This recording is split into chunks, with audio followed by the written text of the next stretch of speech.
Hello friends, this video on capacitors and capacitance part 4 is brought to you by examfear.com. No more fear from exam.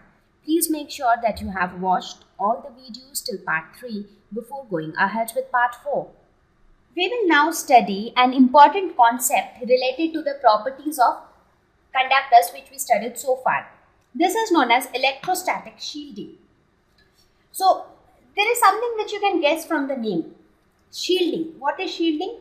It means some kind of covering, or you can say some kind of enclosure. We often use this term while speaking, right? That this object is shielded from all sides, which means that this object is enclosed by something from all sides.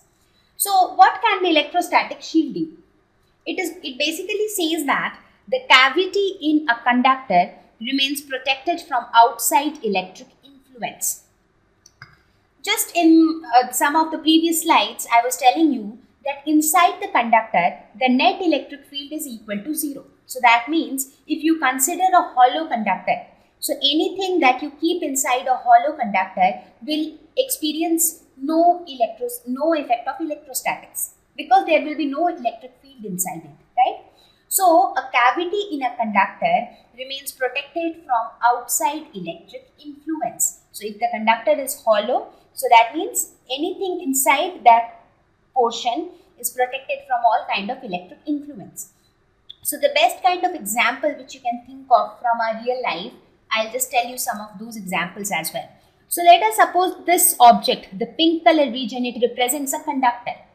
So any cavity inside a conductor, as you can see here, this is a cavity. So this is a hollow conductor.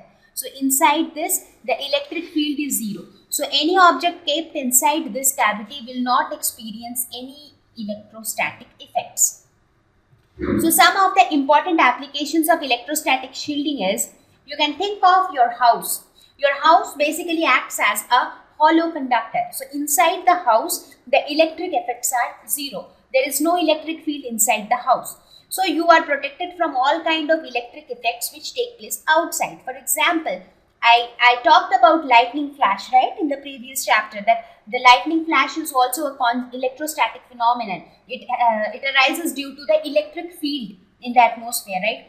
So from all such things, you are well protected when you are inside your house. So this is basically electrostatic shielding. So the house is acting as a shield to protect you from the electrostatic effects.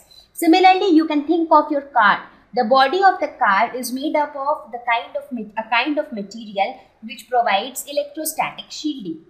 So the person is sitting inside the car, or person sitting inside the house is happy enough even though there are electrostatic effects taking place outside. So this is basically known as electrostatic shielding. So far whatever properties we studied, they all depict the behavior of conductors in electric field. That means if an external electric field is present and if you bring a conductor in that electric field, how will the conductor behave? So quickly let us review the points which we studied. First of all, net electric field inside the conductor will be 0. Net charge inside the conductor will be 0. If the conductor is charged, the charge will reside only on the surface of the conductor. Electric field at any point on the surface of the conductor will be perpendicular.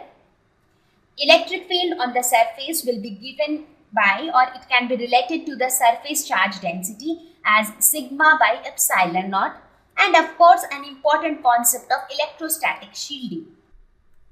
Thank you. Please visit examfear.com to watch free educational videos, try free online tests, get the best quality study materials, study from the best tutors and mentors, and much more. Thank you once again.